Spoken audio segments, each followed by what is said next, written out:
do not bring a mobile phone to school. In the case where students bring their mobile phones to school, phones shall be handed in to the homeroom teacher, who will then keep them until you leave school. If you are caught using your mobile phone, the school will hold it for 2 weeks before returning it. Mobile phone use will earn you 5 demerit points. The fundamentals of the school policy prohibit students from even bringing their cell phones to school.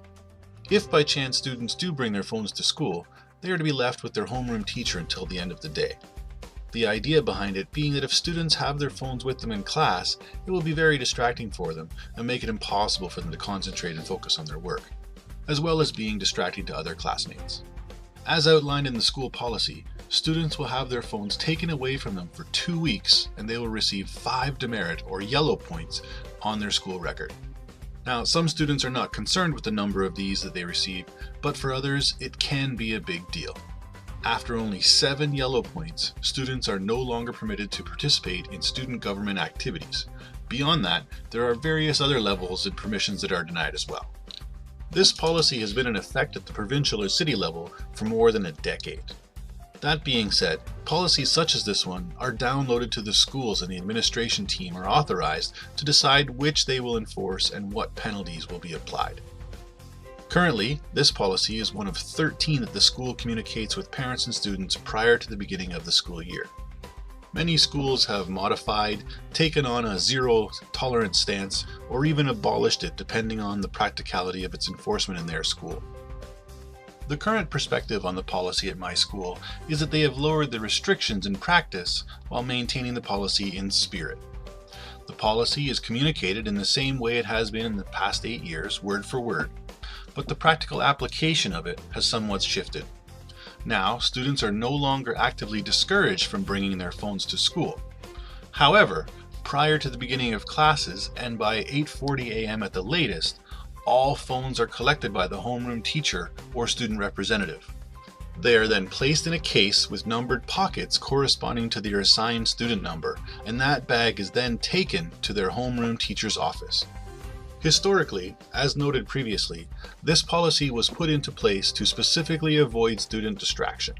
The prevailing attitude at the time, when it was first rolled out, was that technology in the hands of students can only serve as a tool to separate them from their studies. While in a very different way this claim still stands today, there are actually a lot more factors involved in the current perspective than simply distraction. With the increase in technology of what phones and smart wearables can do, distraction has become almost a secondary concern behind things like gaming addiction, instant messaging during class, social networking, and the darker side of use in things like cyberbullying, cheating on tests, and inappropriate photos. There are certainly both strengths and weaknesses to having this policy in effect. On the side of strength, it does prevent student distraction in class. It does stop students from crowding around while one surfs the internet, plays a mobile game, or introduces everyone to a new song or viral video. It also makes for more personal interaction between students and teachers, as well as between students themselves.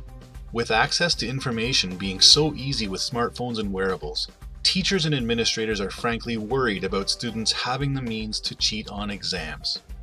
The competitive nature of education in South Korea puts a lot of pressure on students, and some feel that the temptation and opportunity are just too great. On the weakness side, mobile phones offer a lot of opportunities for learning. With access to so much information at the tip of the fingers, students may be able to facilitate their own education to a degree where large class sizes and lowered individual time with teachers may not allow for. Also, educational learning applications can be very useful. Having access to tools that can cater to student multiple intelligences and help students with their organizational skills and time management could be a boon for many. The use of learning management systems, social media, and other digital platforms into lessons could be a key way in getting students to engage. Having the option and opportunity to add things to lessons and supplement learning with digital materials is a huge missed opportunity here as well.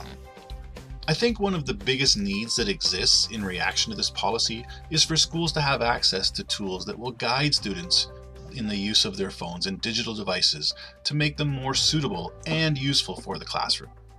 For example, I was turned on to Samsung's parental control system from a friend of mine that allows parents to control what level of access that children have to their phones, the apps, and websites. Now, this seems like a wonderful idea if we could apply it to education and at a school level. I'm aware that rooting phones and other methods do exist for getting around it, but I think that the IT departments of schools, districts, and boards could come up with some solutions if nothing suitable was commercially available. I've not been able to come across anything that exists like this currently, so if anyone knows anything, please do let me know.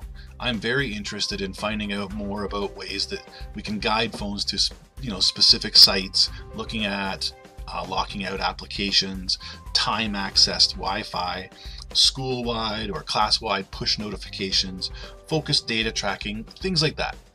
So I know these things can be put into place to protect both students and allow teachers to use the digital devices effectively. But likely, the two banes of our existence, time and money, stand in the way.